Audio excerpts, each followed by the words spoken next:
Yes, guys, how you doing? Welcome back to the channel. We're here with Brad Matthews. Been at the game today. Familiar face around the channel. Brad, how are you? I'm good, thanks. Good, thanks. A bit tired, but I'm good. Mate, 2-1 victors against Burnley.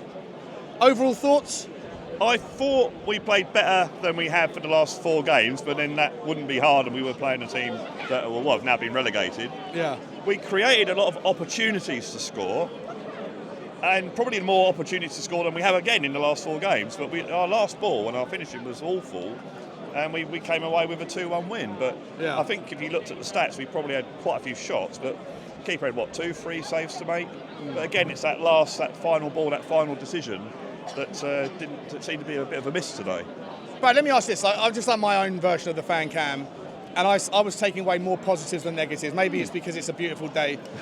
But obviously there is the reality check that, against tougher opposition, Arsenal, Newcastle, Chelsea and Liverpool, we've come up short. We've been hammered in the first half. We've managed to get our way back into the game. Today, again, we go down 1-0 in the first half. We get ourselves back into the game in the second half. You talk about a lot of chances, like I was. I think that's a lot of chances, not enough conversion of them. But are we baking in, or am I wrong to consider the fact that it's Burnley and they were fighting for their lives? They had to come out and play for us, so it was going to present itself more opportunities. That was always going to be the fact. That the matter was that Burnley had to win today to have any chance of staying up. So, and company does make them play attacking football, so that obviously is going to give us a lot more opportunities. So that would be one of the reasons. But I thought players that have been really, really off in recent weeks started to get a little bit of form back today. I thought Maddison started to play a bit better. I thought Bissouma started to play a bit better. And blow me down, Ange puts Van De Ven at left back, and he scores a winning goal. So, it's 100%, mate. And a really, really interesting point I want to talk to you about that. Micky Van De Ven, I don't know what the right number is. If Real Madrid was to come in and say, 130 million, 140 million, do you take it? No, because we're building something here. The club make $500 million in revenue anyway, and I think we're trying to build unsellable. Something. And we've done that before. We've sold our best players when other clubs have come looking. Now, if Van De Ven said, I need to go to Real Madrid, then fine, you can't help that. But I'd like to think that Van De Ven and the other players will think, well, actually, there is something happening at Tottenham, and I'm going to stick around for a bit. I'm young enough. Yeah, let's give it a go. Just quickly, I wasn't advocating that there's a chance he would be sold. I was just figuring out what is the valuation of this guy. For me, I think we've got a world-class player on our hands. We just don't know how world-class he's going to be yet. If he plays, he's one player of the year, obviously. Would he get into the Premiership's top 11? Quite possibly. I think so. As a centre-back. His value is obviously going to go up from what we paid for him. And I think if he has another good season and we start winning stuff, then he's going to be a wanted man. Unbelievable finish from him, though. Yeah, right? It's like a striker's finish. Unbelievable. And the guy who sits next to me said that he thought maybe against Liverpool they could actually put him up top because he can run onto the through ball. Yeah. Today he has a striker's finish. It's interesting, though, because a lot of people have been asking to see, in the absence of Udogie and the fact that we have Dragasin on the bench, and this was the third game where we tried. We had Ben Davies at left back for the first one, Dragasin's on the bench. Second game, Emerson Royal. Third game, we start with Ollie Skip. We finished the game with Van De Ven out there to finally give Dragasin some minutes. A lot of people were saying, but if you move Dragasin out of the centre-back role, then you're going to miss out on his recovery pace in the transition. Today, obviously, I don't think we really saw that too much in the final minutes, but Van De Ven at left back allowed him to get forward and expose another side of his game that I didn't know he had, which is, like you say, a clinical finish. He's fast as well. So Burnley are tiring. It's a hot day today. I think I've got to give a shout out to Skip. I think in an unusual position, I think he did all right today. I think he actually did well against Liverpool as well.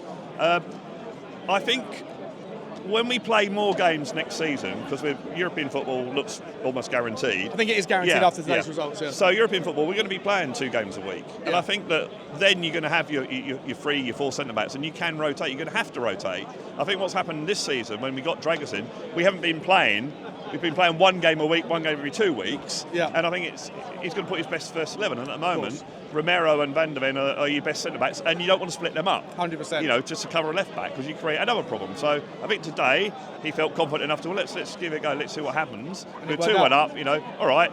I would have preferred he'd doing that at 3-1 up, but he scored the goal. Actually, no, it's 1-1, wasn't it, when he moved 1-1 when he came on, and it worked. And people are very quick to criticise Ange for not making substitutions, but today he made a good substitution. Yep. I think everyone was willing Dane Scarlett to score, and it just gave a little bit of emphasis in the team today when he made those subs. What did you think about Dane Scarlett's performance? I think he needs a goal. Even if it just bounces off his... Lacked a bit of confidence, Yeah, doesn't he? I think he had that chance, he didn't control it right. He's going to be nervous, he's going to be desperate to get that first goal. Once he gets that first goal, you're probably going to see him develop into a decent player. You keep him around? I think it depends who what squad we get next season, who we buy, because we need a striker, that's obvious. Yeah. We need a striker.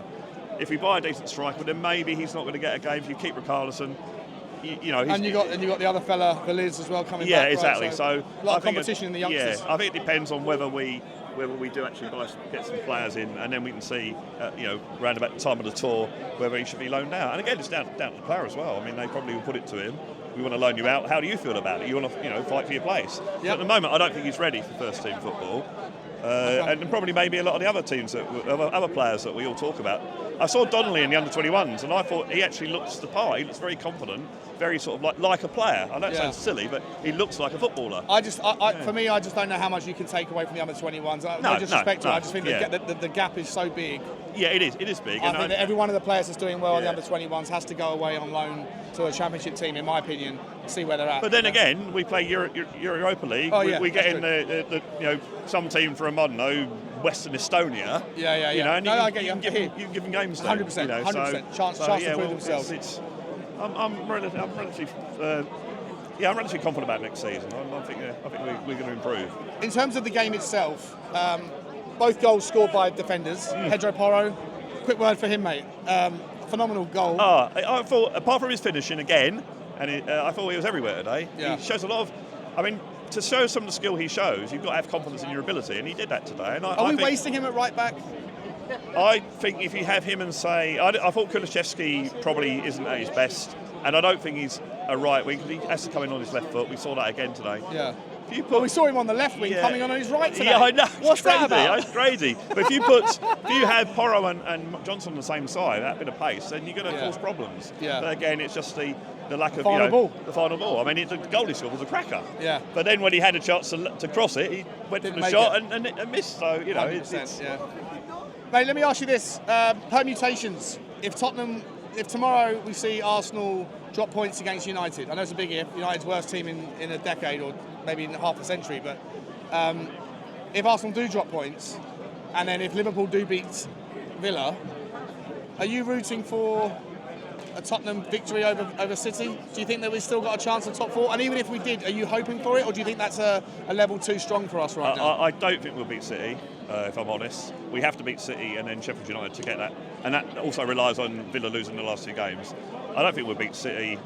Look, if Arsenal win the title, it's because of 38 games. It's not because we beat Man City. In fact, you could almost argue that Arsenal beat Man City and then drew at the Etihad. So, and it's going to be a really weird atmosphere on Tuesday night. If Arsenal actually do get points at Man United, get 3 points, ideally Man United would beat Arsenal tomorrow, and then we can go and try and beat City. At the moment, I don't want my team to lose. I want my team to win every game. 100%. But I'm not going to be losing any sleep if we lose on Tuesday night. 100%. And deny Arsenal the title. So it's one of those things. But if Villa were to lose to Liverpool, then it changes things a little bit. Is that at Villa or at Liverpool? It's at Villa.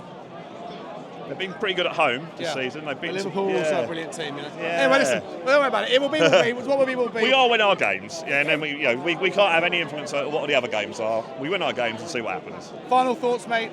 Right now, how do we get to a point where next season you are confident that Ange Ball and a squad is capable of doing better things? In terms of priority, do you need to fix somewhere in the six or somewhere else on the pitch, or is it all about getting better players in the forward line? I think we need three world-class players, 3 decent players. We need a number 6, as you say. We need a striker and maybe another creative midfielder, because we can't rely on the one player all the time. Maybe we should make a cheeky bid for Jack Grealish. He's not getting a game at City these days. Love Jack Grealish, and he's a winner. Yeah. Question marks around whether he's a serious guy, like he's professional, not unprofessional, but you know what I mean, like whether he's too focused on his hair and having a good time and stuff, going to Ibiza. But for me, I think he is a leveler up. I think, let's see who we get in the summer. Let's see how we strengthen. We obviously need improvements, and just said that. Yeah. Let's see where we are this time next season.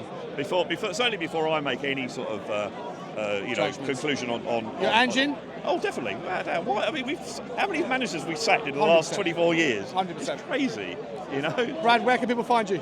I have a music channel called Blue Sofa Songs, where I write and basically write my own songs and play them and make videos, that sort of thing, play all the instruments. And sometimes you can find me on the Irish Hotspur Fan Show and any other show that every now and again rings up and says, do you want to be on the show? There you go, guys. That's Brad Matthews, Blue Sofa Songs, and Irish Hotspur, and anywhere else you can see him. Brad, thanks so much for coming on, mate. Thanks, Sean. Come on, you Spurs. Come on, you Spurs. Celebrate everything. There we go.